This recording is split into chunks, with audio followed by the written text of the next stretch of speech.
So thank you for talking with us. I thought that you were Rabbi Lisa Rappaport, but what's your journey to becoming a rabbi? My journey to becoming a rabbi. Yes, thank you. So I am in rabbinical school to become a rabbi. I am also the spiritual leader of Congregation Beth Israel in Chico, which is a synagogue serving Butte County and the Jewish community of the North State. And while I am student, my congregants and members of our community give me the title of Reb, R-E-B, which basically signifies leader and teacher, which rabbi also signifies. But rabbi also comes with it the honorific title of having been ordained, sort of marking that one has gone through the complete cycle of being trained and educated. So while many people hold me to be their rabbi, I don't quite have the title yet, but coming soon. And and your question was what led me to become a rabbi? Yes. So I think anybody that you ask in the clergy about how they got there, it's a very long and winding road usually. I was not raised Jewish. I came to Judaism late in life.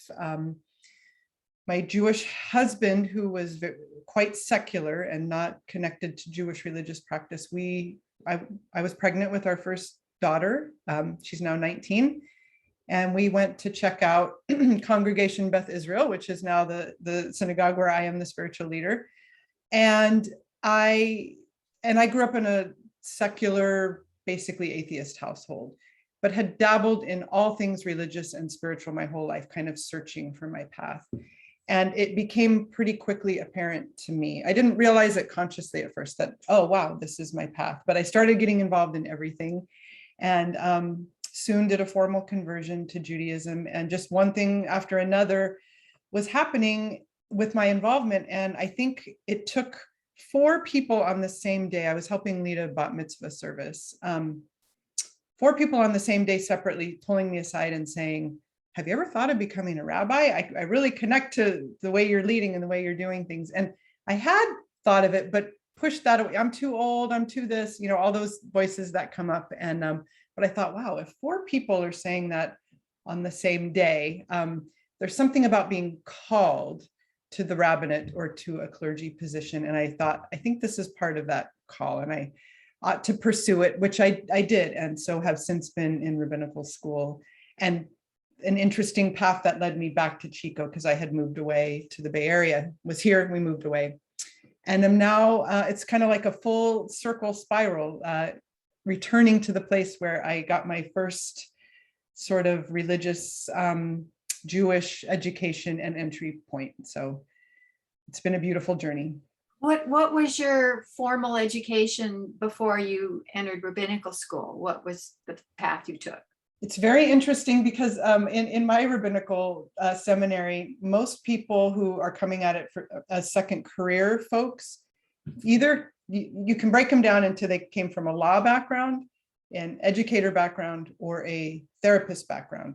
And I had both teaching and therapist background. I have a master's degree in transpersonal psychology, which is a psychological path that also brings in the realm of spirit and soul as part of, as worthy of exploration in a therapeutic setting as well. So I have a master's degree in that and also was working as an educator in a secular setting. So I bring to my rabbinate those skills of being educator and pastoral listener and counselor. That's perfect. Yeah. Traditionally, what I think of in Judaism is the focus was men study the Torah, women take care of the household so the men can study and discuss and talk. So I wondered how that interpretation has changed to allow for women like you to become rabbis. Yes. Well, I think the key word in what you're saying here is traditional. And just to state for anybody who's watching or listening that within the Jewish religious spectrum, there is a wide variety of practice and identification.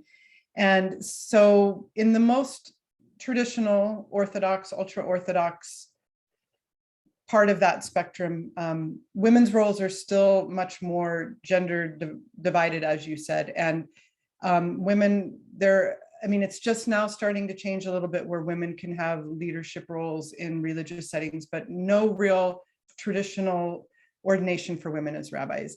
In the more progressive or liberal Jewish denominations, like Reform Judaism, believe the first Reform female rabbi was ordained in 1972. So while that seems very like, wow, that's, almost 50 years, it's very recent actually. Yes. That this door could be opened for women in a largely traditionally male world. And so to answer your question about, where does that come from biblically? I think like in the ancient Near East and in world history, there have been much more gender stratified roles for men and women primarily taking care of home and hearth, and men being out in the world as providers. Same for the biblical Jewish world. And I think the root is that the men were primarily involved in public religious life as priests and maintaining the temple. Women had a very important role in the home of maintaining religious life within the home and making sure that they are teaching their children Jewish practice and custom and maintaining a Jewish household. But when the first and second temple were both destroyed and there was no longer that same kind of outward public practice of temple life and Jewish ritual in a centralized location, Jewish study became much more the domain, and that people did that in their own local, synagogues or yeshivas. But what men did is they continued that through study and prayer, and women continued to maintain the household. So that's what I would say the biblical root is. In the liberal Jewish world, either religiously or in the secular Jewish world, I would say that the lines dividing men and women in terms of leadership roles or things that traditionally used to have been what women do or what men do, there is a lot of much more equality. And, just for instance, even me being able to pursue becoming a rabbi, and men, doing more of the child rearing and being home. So it's much more in the very traditional Orthodox Jewish world that those roles are much more, there's a division between them. I'm not sure if that answers your question. Yeah, no, it does. But I'm thinking of the requirement that women have a mitzvah, the ritual bath after any issue of blood, childbirth, or menstruation. And so that suggests that there's a kind of contaminant quality about women. They're not supposed to touch the food and stuff when they're on their menstrual cycle. Does that kind of bleed into attitudes towards women, or is that really separate? I mean, it depends on which Jewish community you're in, and it, a lot of those things. So I would say that a lot of things are missed in translation. So what we would call ritual impurity, which is when a woman is menstruating and they're not supposed to do certain things, just even in the translation of that word, a lot of things are missed, because in Hebrew, that word, the words for pure and impure that we translate are tahor and tameh, and it's more about ritual preparedness or readiness. You have a dog that wants to participate in this conversation. She's a puppy. She's only 3 months old, so she doesn't know how to behave.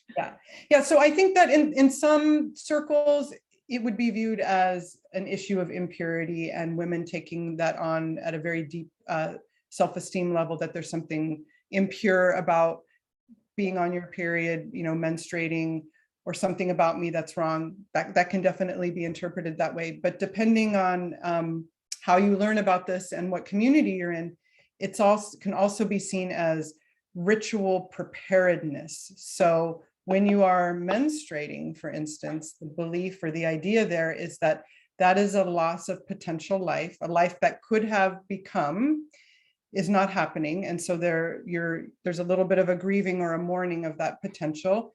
You're not in a place of being ready to make new life at that point, right? And so that's why there's a separation between a husband and a wife. This is very, sort of gender stratified stuff. But this is how it technically came to be. And when you are ritually ready, you know, the whole mitzvah basically centering on be fruitful and multiply, which comes from Torah, right? Fill the earth with life is the mitzvah. If you're not ritually ready to do that because you're menstruating, there's some separation between men and women. And when you're at your most peak and fertile time, that's when you would come together. And so, yes, it can be interpreted as something wrong or impure, or actually a heightened state of connection to the ability to create. Does that make sense? Interesting. Let's jump ahead because we're just finishing Hanukkah. And so the Festival of Lights, when I grew up, my Jewish friends had Hanukkah bushes. They played with the dreidel. They thought they were special because they got presents for 8 days. But my understanding is it's not really that sacred of a holiday in traditional Judaism. I would say it's a holiday commemorating historical events, and is a time for family to be together and an exploration of light and dark from a more mystical, Kabbalistic level. In terms of being a Torah holiday, it's not, and its place on the calendar, it's not a synagogue holiday, so it doesn't have that same heft that, say, Rosh Hashanah, Yom Kippur would have, or even the same, Passover is much more of a home family holiday too. It doesn't have quite that same heft to it, but I think because of where it falls in the calendar, at least in the United States, there's been an attempt to either feel part of the festive time of November, December, January, or, for Jewish kids to feel like that they're not so different. So it's a complicated holiday for Jews, actually, Hanukkah, because as you're saying, it's actually quite a minor holiday and is very humble in its rituals of, lighting the menorah. The gift giving is a very minor part of a holiday that's even a minor holiday, but it's definitely been amped up during this season. I mean, there's nothing wrong with giving gifts, but trying to turn it into the Jewish Christmas is complex and complicated and comes with pitfalls and gifts. And we can talk more if you have any specific questions about, we call it the December dilemma. And as there are more interfaith families, it becomes even more complex, right? Because you don't want to deny the beauty of the December holidays for a family where both of those holidays are side by side sometimes. Right. So what was the historic event that Hanukkah celebrates? So as, this is probably repetitive for a lot of people, and I don't know how much depth you want me to go in. So just, stop me if I'm going into too much depth. So it's a story that takes place long, long ago during the time, I would say, of the Second Temple, which is around 70 CE. And at that point, this was the spiritual center that was considered the most special and holy for the Jewish people. And there was a cruel leader, King Antiochus, who was ruling over the Jewish people and disliked the Jews and saw that they were different and worshiped in ways that were different and foreign, and ultimately began to outlaw Jewish religion and Jewish practice and ordered Jews actually to worship Greek gods. And as we know, this is a major prohibition in Judaism to worship gods other than the one God, right? So that became like, we don't engage in idol worship. And so this oppression of religious and spiritual freedom ultimately culminated in the year 168 BCE, when the king ordered a massacre and basically a very devastating desecration of the sacred center of the Holy Temple. Shall I keep going? Yeah, no, I've got to find the end here. Exactly.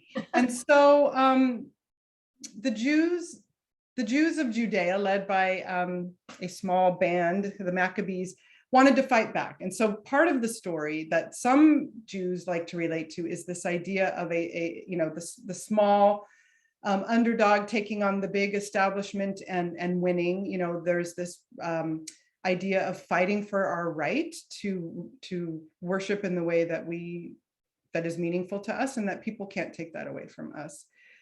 So there was a battle, and ultimately the Jews won under the leadership of the Maccabees.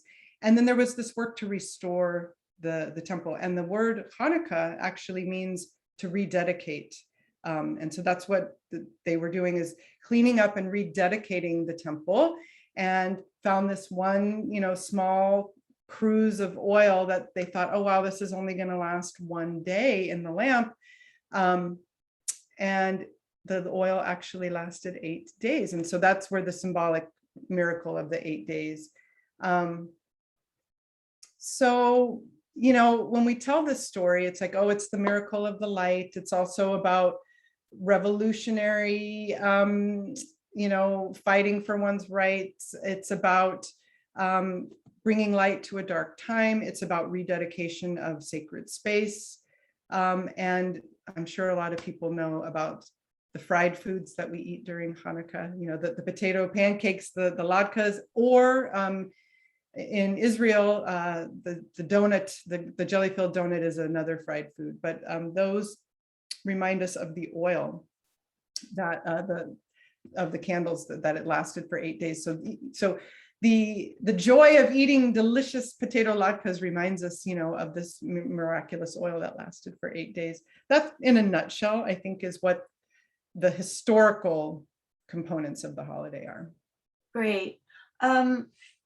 The Jewish tradition is prophetic. There's many prophets. And could you clarify what the contemporary Jewish attitude is towards Jesus as a prophet? The prophets said there will be a Messiah who will bring salvation. Why did they decide Jesus didn't fulfill that function? So I would say the prophetic tradition, and again, I want to make it clear that I'm speaking from a liberal Jewish perspective. So there is no one particular way to look at any of these questions that you're asking. So, but the prophetic tradition, as we know, the Torah has a section, the prophets, the Nevi'im, who were primarily, their function was primarily to call out the unholy behavior of basically the time of the monarchy, after the land was established, Canaan was established, and a system of monarchy was being set up. The prophets were the first ones to say, this is feeling a little corrupt. It's not, there's a lot of injustice going on. So there was the prophetic prophets who could see what was going to happen. If you pursue this, if you go down this road, devastating things are going to happen. The prophets were also seen as people of comfort, so that after the devastation and exile and diaspora and returning to a land that was devastated, could provide comfort and say that actually, God will never forsake you. Even though all this destruction happened, God will not forsake you. I think that the prophetic tradition of calling out injustice and saying that the world is only perfected when everybody is treated equally is part of the prophetic tradition as well. I forgot the second part of your question. Oh, why did they decide that Jesus didn't fit the description of a Messiah, a savior, in the prophetic tradition? So the Messianic era, the Messianic time, is when the world is perfected. It's and this is not something that's talked about so much in Judaism, like front and center, because what is paramount is living life here now and doing everything we can to perform mitzvot and tzedakah, acts of righteousness, and tikkun olam, repairing the world and perfecting this world. And this idea of an afterlife, or we call it in Judaism olam haba, the world that is coming. There's less emphasis placed on that. But if we are talking about the world that is coming, the Messianic age or the Messianic era, it's one where all of the inequity and sort of evil and nastiness that we find in this world is not around anymore. And since from a Jewish perspective, that has not been realized or manifested, Jesus was not the Messiah, but a profound teacher, prophet, in his own right, but not the Messiah. I never hear Jews talk about looking in the future for a Messiah to bring about this salvation. Do you hear people talk about it, or is it like not? Well, again, it's like I said, it's more like when we perfect the world here, then it's more, and this again is from a liberal Jewish perspective, the messianic age will come, not so much that a Messiah who will save us or redeem us will come, but that it'll be a time that is similar to, like, it's called Edenic time, right? Like Gan Eden, the Garden of Eden, prior to the expulsion, where everything was just sort of perfect and wonderful. And, we hadn't made that one mistake of eating from the tree of knowledge, and, which created notions of free will and all of that. Once we're treating each other with respect and kindness worldwide all the time, that is the messianic age and the messianic era. But it's not that one person necessarily will come and save us. So what's the idea of the afterlife? Is it that there's heaven and angels, or what's in liberal Judaism, what's the afterlife like? So again, that's a wide spectrum, and I would say that two primary things come to mind. So it's less about like angels and heavenly realm, although we do speak of Shemaim, heaven, which is the divine realm.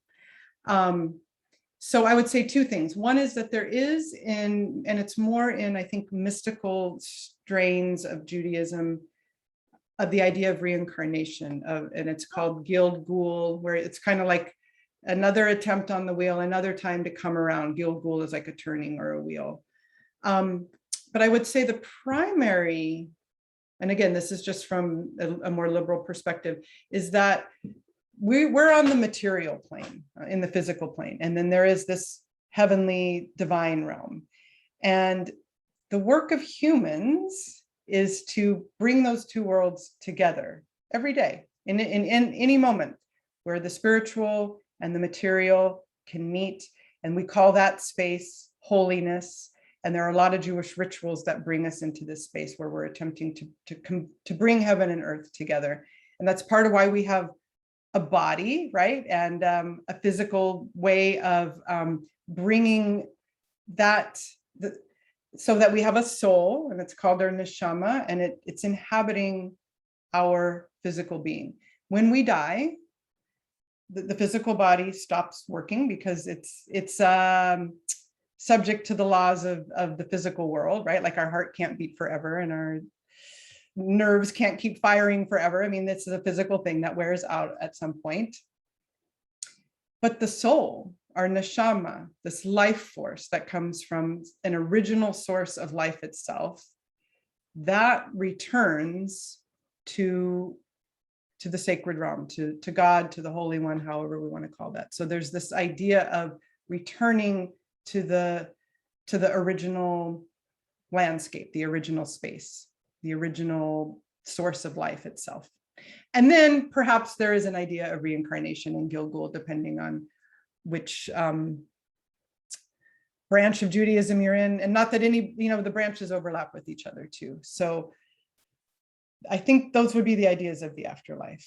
Is it fair to say that the three Abrahamic religions have a similar view then of the afterlife, that there's a spiritual dimension that, and they also, I think they also have the idea, all three of the Abrahamic religions, that there's also a hell or Gethsemane or some kind of place of punishment too? Do they all share that?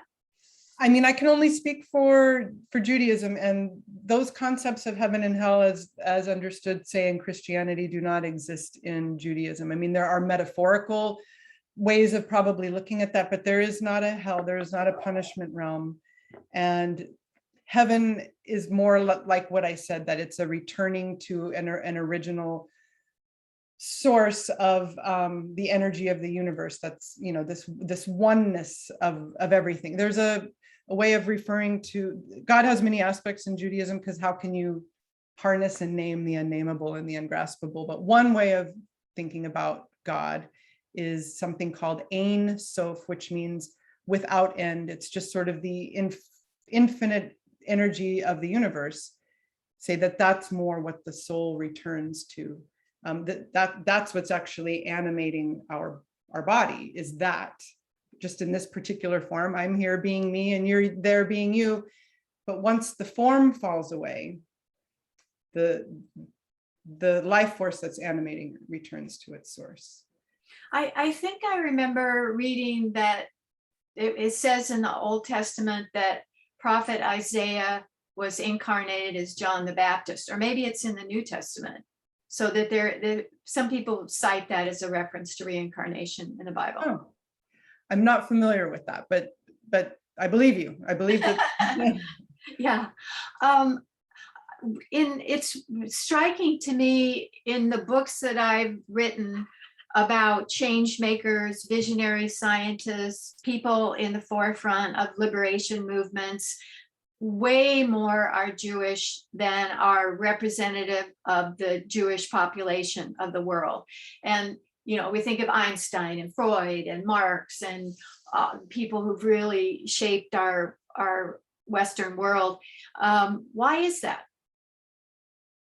So, any of these questions you're asking, there are, books and books written on that, those singular topics. So just, taking a small swipe at a question like that, I would say that it's probably, you could boil it down to two things. So, back to the original question with men being the ones who are studying Torah and studying, keeping that tradition alive, that they're, because, let's put it this way, because Jews for most of their history have had some level of persecution and exile and diasporic movement, never really being settled, right? So it's this portable religion that because of that, there's been a strong devotion to learning sacred texts. And because of that, a very high rate of literacy, especially at times when most of the non-priest class was not literate. So that was a very strong thing, is to have everybody literate in this area, which came in very handy during, I would say, like the Middle Ages, at a time when Jews were either just sort of tolerated or actively persecuted or, destroyed violently. Those skills came in very handy. Very easy to kind of fit in and apply those skills and to become successful and prosperous.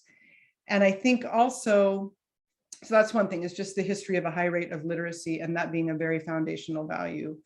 And then being a somewhat persecuted or marginalized group, which keeps you cohesive, but also very innovative and creative and, needing very much to apply those skills in situations where those skills would be handy and useful. So it's a much bigger topic, because a lot of it has to do with the ins and outs of Jewish history and how Jews prospered at certain times, during the Muslim Empire and Christendom, but then were quickly, kind of expelled from those areas. So there's I think an innovative spirit that comes with that it comes a little bit from trauma too, but I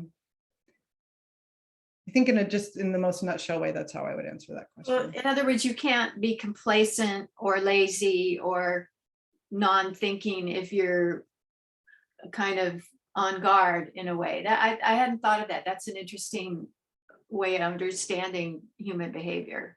And trying to keep this ancient civilization very much alive in every era of history. There's a strong communal cohesion piece, the literacy piece, and then the need to just be actively creative and innovative at every turn. Have you had a chance to visit Israel?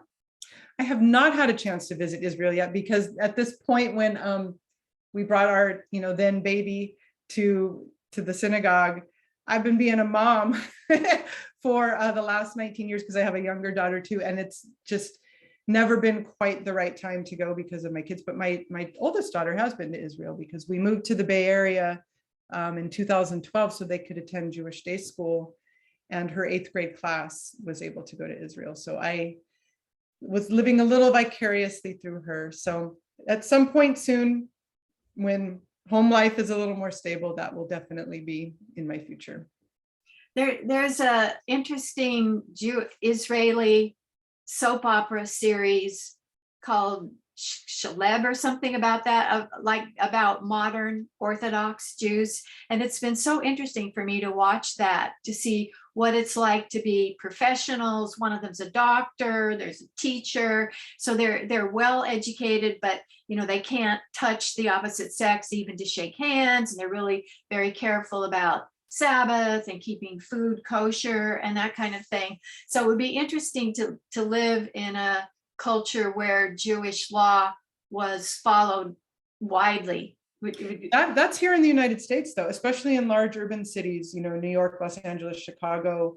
I would even say in Sacramento, there's a strong Orthodox community there where keeping that style of living, and it's much easier to observe all of those things when you're living in a community who's all observing those things. So you can definitely live a very, what we would call halachic, law-bound Jewish life, a very meaningful one, very much in the United States. I think you just have to live in an urban center where there's at least a core group of people who are living that way too, because it's sort of hard to do it as an individual. So did your girls get bat mitzvah? Yes, they did. It seems to me that that's really important because I think almost all traditional cultures have some kind of initiation, instruction into adulthood, and Right. we don't. It's get your driver's license, get drunk, have sex. I don't know what the markers are. So I think that's a really strong aspect of Judaism, is they do that kind of initiation. And did they learn Hebrew as part of the training?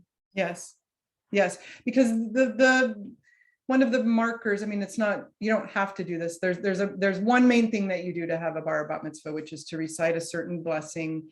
And you're basically doing that for the first time, taking your place as a Jewish adult.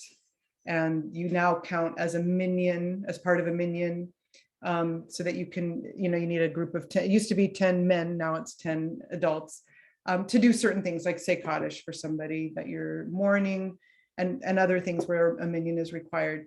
But reading out of the Torah can often be part of that. And as I'm sure you've probably seen a Torah scroll where, it's all written in Hebrew. And so learning how to be able to read that and to chant it with the traditional trope that you chant with is a major piece of a bar bat mitzvah. So yes, they did learn to do that. That's great. Is there anything else that you would like people to know about Judaism or the holiday season, understanding each other that we may not have understood?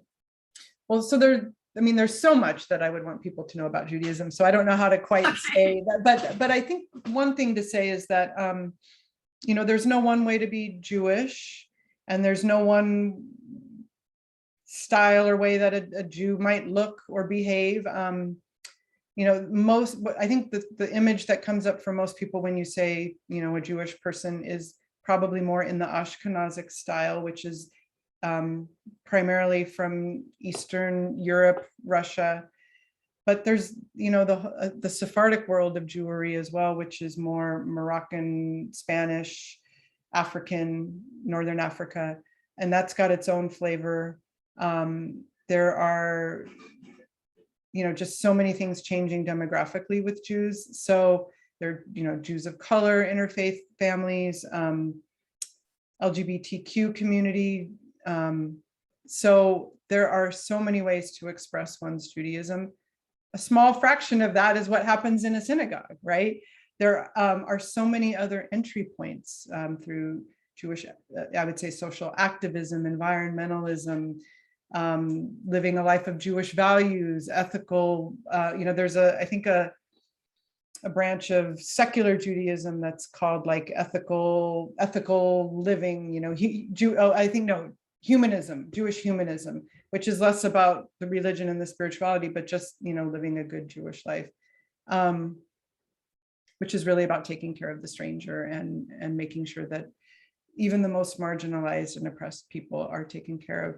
So I think that would be my main message, is that there's no one way to be Jewish and no one way to identify as Jewish. And it's a beautiful way to live one's life with a lot of markers and a beautiful roadmap for handling all kinds of things that life would present someone with.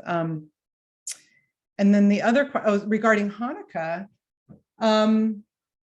well, we are at an interesting time in the Hanukkah cycle right now. Last night was the 5th night of Hanukkah. So today is still the 5th day, because the Jewish day changes in the evening. And the 5th day, which we're in, is an important day because it's the day when light outbalances darkness, right? So we start the first day with one candle. So this one little candle, there's still a lot of dark. The light is increasing each day.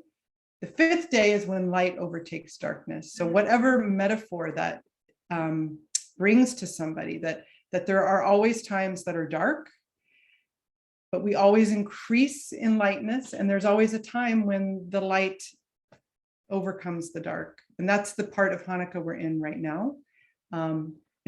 This holiday comes, as does Christmas and Kwanzaa, these holidays that bring light into a dark time, either literally, because of where we are seasonally, or historically, however people are experiencing where they are right now in their lives, whether, personal darkness, wider communal, there's a lot of division, a lot of polarization going on right now. So I would hope that the light of Hanukkah, especially now that there's more light than there was on the first night, that helps illuminate the chasm that's between some of these polarizations, and that we can build some bridges with that illumination, would be my hope and my blessing. Great. That's a good way to complete this talk.